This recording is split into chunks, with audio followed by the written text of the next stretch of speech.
Mad Max. It's set in a post-apocalyptic wasteland where things are pretty rough and everyone's fighting to survive. You step into the boots of Max, a rugged, no-nonsense survivor who's just trying to find peace. But the world doesn't really care about peace, especially when it comes to cars and explosive showdowns.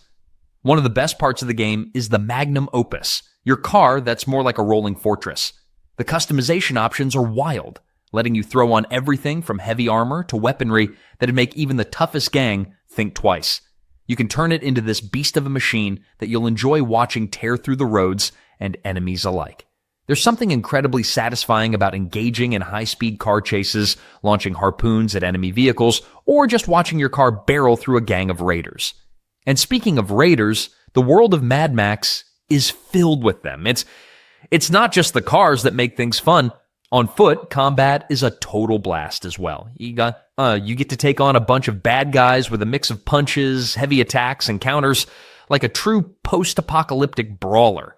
It's satisfying because you get to put Max's combat skills to good use, especially when you're up against multiple enemies. Every swing feels like it's meant to make a statement. Max doesn't back down from a fight. The open world is massive. It's a wasteland, sure, but there's always something to find, whether it's a hidden supply stash or an enemy stronghold to take down. Stalker 2 is a game that really takes you to a whole new level of immersion. It's one of those titles where once you're in, you'll forget about everything else around you. Picture this, you're dropped into a massive open world that's as eerie as it is fascinating, with a mysterious atmosphere that's impossible to ignore. There's no sugarcoating it. It's gritty and it's challenging in the best ways.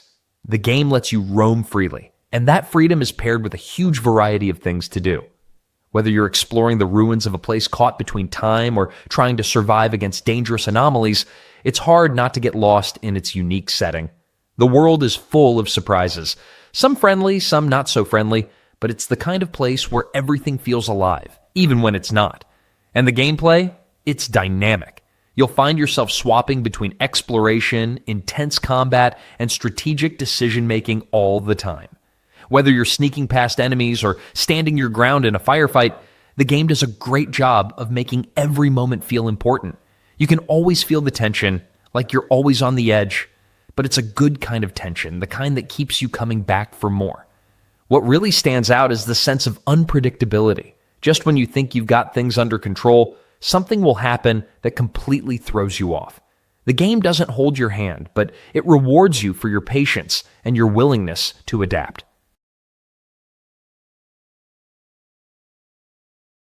The Surge 2 is all about turning up the intensity, diving into a world where every corner hides a new challenge. It's not your typical action RPG. The focus here is on that satisfying, brutal combat where every swing and every block feels meaningful. And let's talk about that combat for a second. It's fast, it's strategic, and it's got that edge-of-your-seat feel. You're not just smashing buttons, you're thinking about where to strike and which limb to target because that's where the fun happens. Severing limbs isn't just for show, it's a tactic. And what's even cooler, you can grab the gear from those limbs and use it for yourself. It's like taking trophies from your battles and showing off your spoils. The combat is one of those things that feels so smooth once you get the hang of it. There's something satisfying about taking down these challenging enemies, especially when they work in packs, making you think on your feet. You can't just rush in swinging. No, you've got to plan your moves carefully, dodge, block, and then strike at the right time. It's all about patience and precision, and when you nail it, it feels like the ultimate win. And don't get me started on how deep the customization gets. Whether you're looking to switch up your combat style or just want to tweak your look, there's a ton of options. You can choose your gender, your appearance, and pick from a variety of weapons, each bringing something different to the table. Want to go with a big heavy weapon to crush your enemies, or maybe something quicker and more agile? There's really no wrong choice here. Hogwarts Legacy. If you've ever dreamed of hopping onto a broomstick and flying around Hogwarts, casting spells, and just fully living out your magical fantasy, this game is your ticket to all that and more. It's like finally getting to step into the wizarding world and make your own adventure, minus the whole I'm Harry Potter thing. You're this brand new fifth-year student, so no pressure, right? You're thrown into the thick of it, learning magic, discovering weird, ancient powers. Yep, you're special, and just trying to navigate life at one of the most iconic schools ever. The thing is, you're not just in class trying to survive some potion exams. Nah, you're out here fighting goblins, dealing with dark wizards, and solving magical mysteries. And you get to explore places like Hogsmeade, the Forbidden Forest, and even dive into the hidden corners of Hogwarts that we only dreamt about in the books and movies. Talk about freedom. What makes it so fun is the sheer freedom to explore and create your own magical story. You can attend classes, sure, but who says you can't ditch class for a little adventure? Pick your favorite house, Ravenclaw all day, no judgment, customize your character to your liking, and start learning spells that'll make you feel like you're truly mastering the magical arts. And combat? It's a blast. You get to fling spells like you're in a duel with the whole wizarding world. Mix it up with defensive charms, offensive curses, and even plants and creatures that have your back. Kingdom Come Deliverance. This one goes all in on realism and somehow makes that feel like a fresh take on the open-world RPG formula. It doesn't throw spells or dragons at you. It hands you a sword and says, "Good luck, try not to bleed out." And it works. Everything from the way you fight to how you dress and even how much you've eaten plays into the experience. It's not trying to impress with flash, it's aiming to pull you into a place where the rules feel grounded. The combat system stands out right away. It's slower and more deliberate, like a duel rather than an action movie. You can't just button mash and expect results. Timing, angles, positioning, suddenly every fight feels like a little puzzle. And it's not just one-on-one either. You can find yourself in full-on battles, and staying alive means thinking on your feet. Or just running. Running works too. Then there's the attention to detail. You've got layers of clothing and armor that actually matter. Food spoils. People remember your actions. Show up somewhere covered in blood, and folks will react. Forget to sleep or eat, and you'll start to feel it. It's all part of this bigger system that's quietly working in the background to make the whole thing feel alive. What really clicks is how open it all feels. You've got this sprawling medieval world full of castles, villages, shady taverns, and wide open forests. You can train, hunt, learn alchemy. Atomic Heart takes you on an adventure like no other. Imagine a world where the USSR has unlocked some pretty crazy tech and you get thrown right into the middle of it. Robots that were once your helpful companions, now they're running wild, and that's just the beginning. You'll be exploring vast, eerie facilities and battling through some seriously wild and unpredictable enemies. What makes this game stand out is how it mixes up your typical first-person shooter with these mind-bending powers you can control. Enter the Polymer Glove, which gives you abilities like telekinesis, electricity, and ice manipulation. It's like they combined the most thrilling parts of an action movie and gave you the power to use it in creative ways. Want to toss an enemy around like a rag doll? You've got it. Need to freeze something in place and blow it up? Easy. It's that kind of gameplay that makes every combat encounter feel fresh. But it's not all about blowing stuff up. There's a surprising amount of depth when it comes to crafting and gathering resources. Scavenging through the environment to find materials so you can upgrade your weapons or make new gadgets is a huge part of the experience. It keeps you on your toes because, honestly, you never know when you'll run out of ammo or need that extra healing item. And speaking of weapons, there's an insane variety. Whether you're using a good old-fashioned shotgun, a weirdly modified rifle, or just picking up whatever tool you find lying around, it all feels satisfying to use. Resident Evil Village picks up the action in a terrifying, snow-covered village where danger lurks at every corner. Ethan Winters is back, and this time, he's up against a whole new level of twisted creatures and monstrous foes. From towering, monstrous enemies to creepy, unsettling environments, there's no shortage of surprises, and it's easy to see why this entry stands out in the series.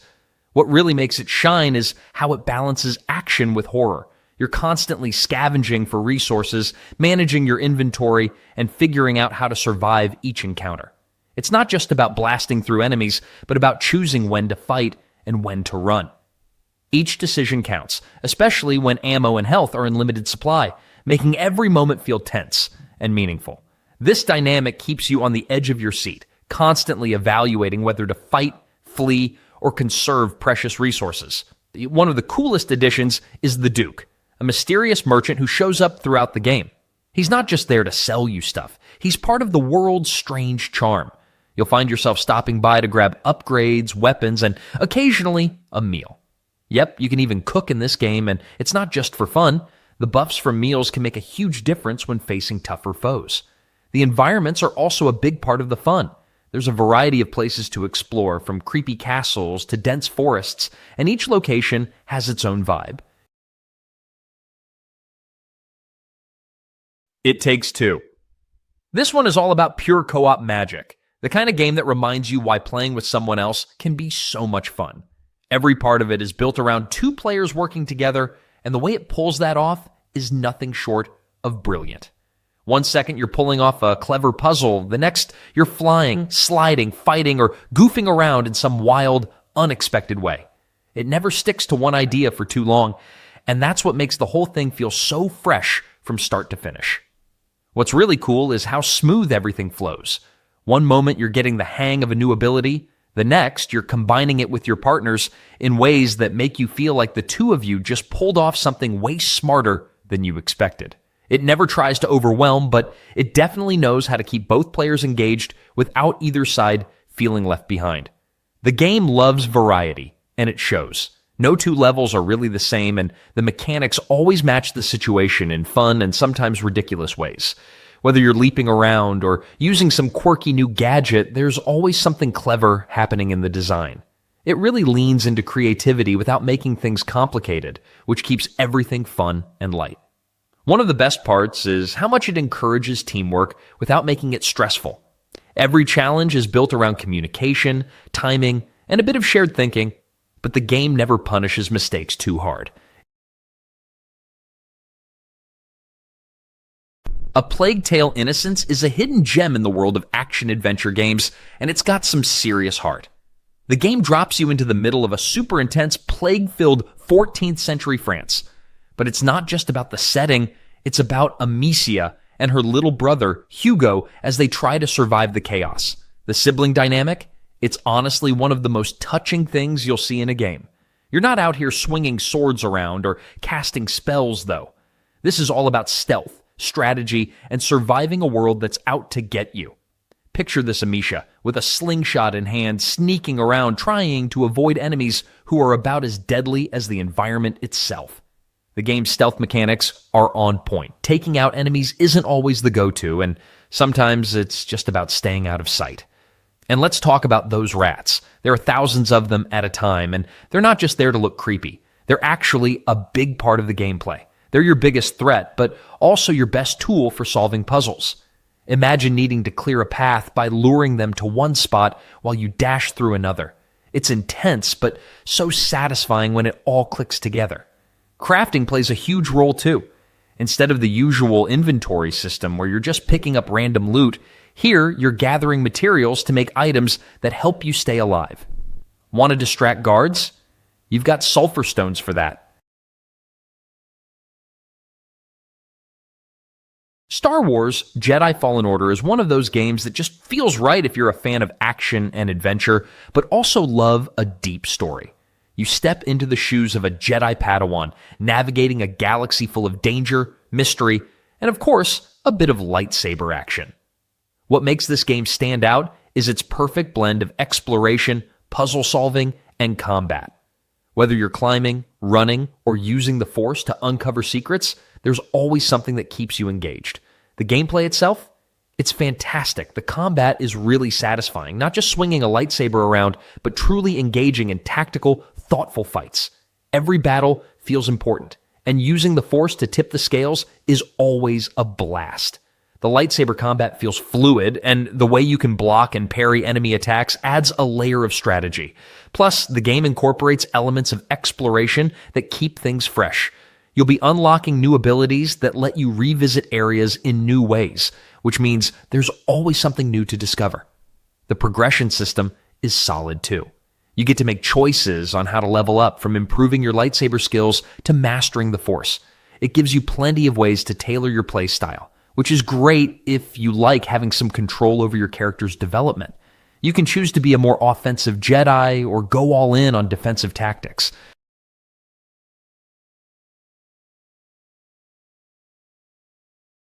Demon's Souls is a game that does not mess around. If you're looking for a game that tests your patience, your reflexes, and your willingness to face the toughest of challenges head-on, then this is it. From the moment you start, the game throws you into a world where every step, every corner, and every enemy can be your last. But here's the catch. It's also ridiculously rewarding when you finally conquer that impossible boss or survive a particularly nasty encounter. The combat system is where the game really shines. It's smooth, tight, and feels so satisfying. So every sword swing, every shield block, and every well-timed dodge has weight to it. You can feel the difference between the beginner's mistakes and the moments where you mastered the art of defense and counterattack. Getting the hang of parrying and blocking is key to survival, and once you nail it, the game becomes a whole new experience. It's all about learning, adapting, and improving your skills as you go. The world is a harsh one. You're constantly up against a variety of dangerous enemies, each with their own tricks and surprises. The challenge level is high, but that's what makes every victory feel so sweet. The game gives you little room for error, and that's exactly why it hooks you. It's like a puzzle that only rewards persistence, but when you get it right, it feels like a huge win. While the game can be unforgiving, there's something incredibly satisfying about making progress.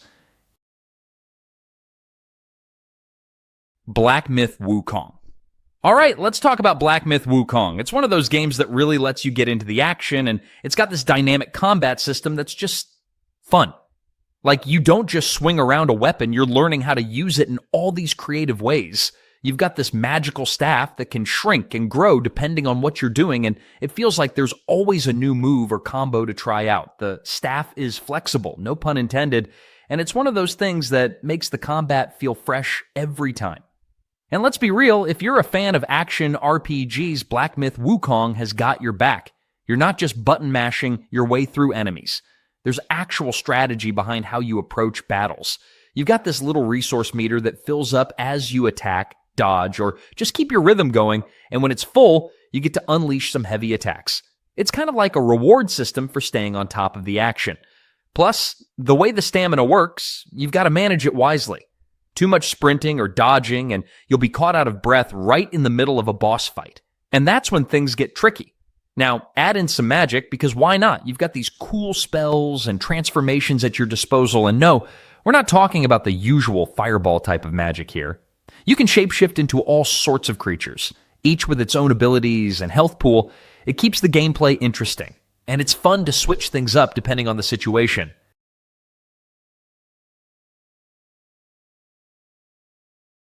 Helldivers 2 kicks off a whole new chapter for fans of co-op shooters.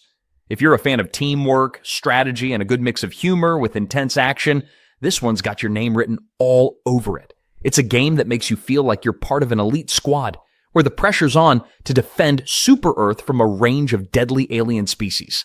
The great thing? You'll be teaming up with your friends to take on these challenges, and the co-op action is where it really shines. The heart of this game is all about teamwork. You and your squad are out there trying to survive while fighting your way through a variety of crazy alien forces. It's one of those games where every mission can go sideways if you're not careful. The beauty of it is how strategy comes into play. From picking the right weapons to dropping in some sweet tactical stratagems like turrets or airstrikes, you really have to think on your feet. Every time you think you've got things under control, something unexpected happens, and that keeps things exciting. What really stands out is how the game keeps things fresh with procedural mission generation. No two missions are ever the same, so there's always something new around the corner. This keeps the action varied, and there's always that element of surprise. Add in some adjustable difficulty levels, and it's clear the game wants to make sure everyone from newcomers to veteran players can jump in and have a blast. And don't think you can just rush through things without a plan. There's a lot of friendly fire here. Sleeping Dogs. Definitive Edition really nails that sweet spot between open-world exploration and action-packed gameplay. From the moment you dive into the streets of Hong Kong, it's clear this game is all about giving you a full-throttle, over-the-top experience. The The city itself feels alive, buzzing with energy, and there's so much to do you'll find yourself just soaking it all in. The combat system? Oh, it's a blast. It's smooth, fluid, and super satisfying when you're pulling off those over-the-top takedowns. Every fight feels like you're a martial arts expert with tons of ways to make things look cinematic, whether you're using the environment to your advantage or just stringing together crazy combos. You might even catch yourself doing that, "oh yeah, that was cool" reaction every time you finish off a group of enemies in style. The driving's just as fun. Whether you're speeding through traffic in a sleek car or zipping around corners on a motorbike, there's this sense of freedom that makes you feel like you're in control of the streets. You can chase down bad guys, explore hidden corners of the city, or even engage in random street races if you're feeling a little competitive. There's always something to do that'll keep you hooked. On top of that, the side missions really help keep things fresh. They're not just filler content either. There's a variety of activities, from martial arts tournaments to helping the police clean up the streets. There's always something exciting going on, which makes the game feel even more alive.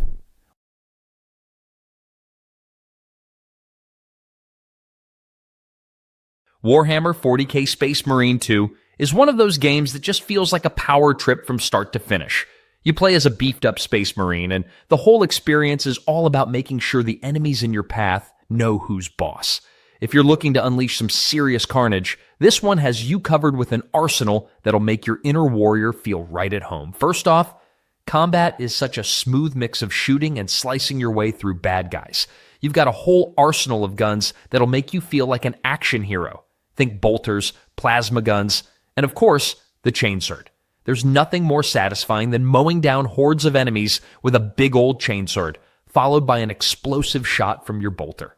The game doesn't just make you feel powerful, it wants you to feel powerful, and that's a huge win in itself. The flow between ranged and melee combat is seamless, which means you can totally play your way, depending on the situation or just how you're feeling at the time. Fancy chopping up some alien scum? Go for it. Feel like sniping from a distance? That works too. It's all about finding your style. The multiplayer side of things gives a lot of variety too. You've got your co-op modes where you and your friends can team up to take on tougher missions, or if you're more into the competitive side of things, there's a solid 6v6 mode that has some really fun team-based gameplay. You'll be trying to outsmart and outshoot your opponents, which adds a bit of that "let's do this again" feeling after every round. The Evil Within 2. If you're into games that get under your skin, make you think on your feet, and keep you on edge, this is one you should definitely check out. The game kicks off with you playing as Sebastian Castellanos, and trust me, it doesn't hold back. You're in for a world of weirdness and creepy monsters around every corner. It's a survival horror experience that feels both familiar and fresh, with mechanics that have clearly evolved from the first game. One thing that stands out right away is the game's open world feel. Union is a big place, and the freedom to explore it at your own pace is such a nice touch. It's not a completely open world game, but it lets you roam and get into side missions, which adds a lot of value to the overall experience. The combat is a mix of everything. You've got your classic stealth sections where you'll need to sneak around and conserve your resources, but you also get to go in guns blazing if you feel like it. And let's talk about that crafting system. The ability to create health items, ammo, and even traps is a game changer. It really adds an extra layer of strategy to every encounter. You never know when you'll run low on resources, so finding the right balance between crafting, scavenging, and using what you've got is crucial. One of the best parts of the game is how it lets you build Sebastian to fit your playstyle.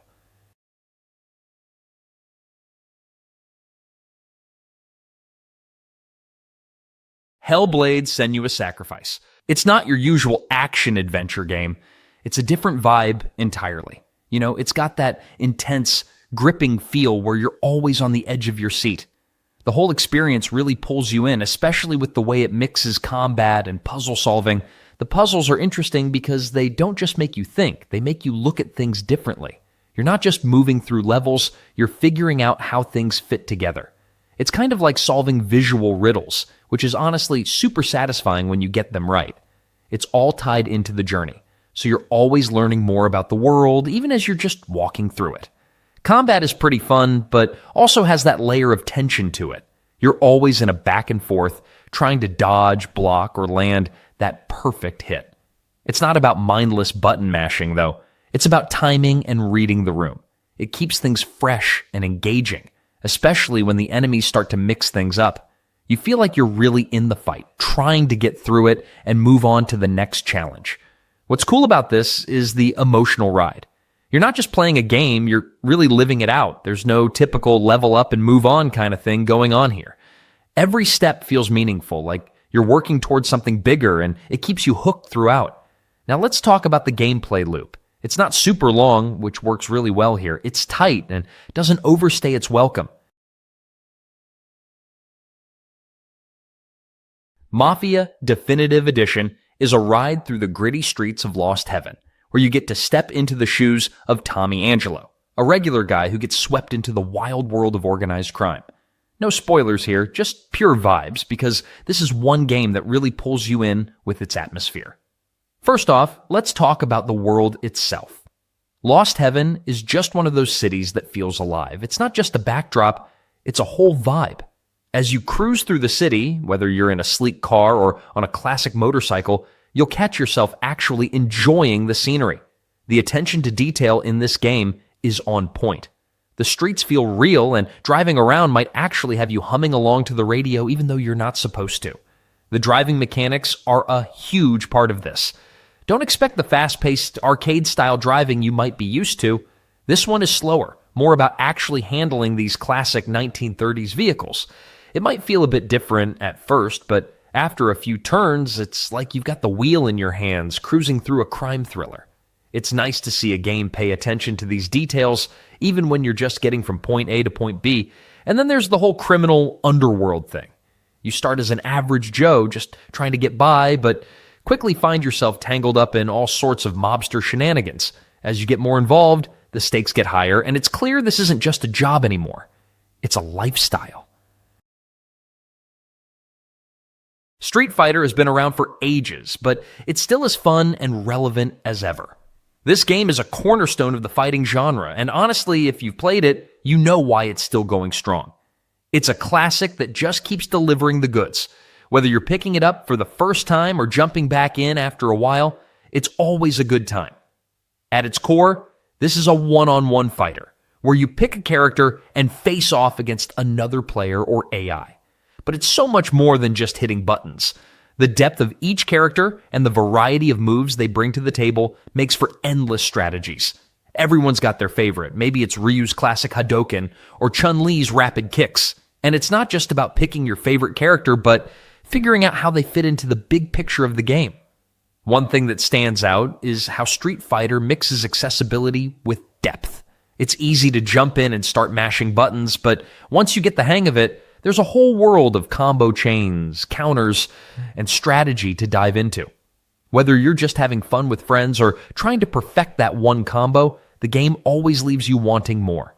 And let's not forget the fact that this series is a huge part of gaming culture. It's not just a game, it's a global phenomenon. You can't walk into an arcade or even scroll through pop culture without seeing a reference to this iconic fighting franchise.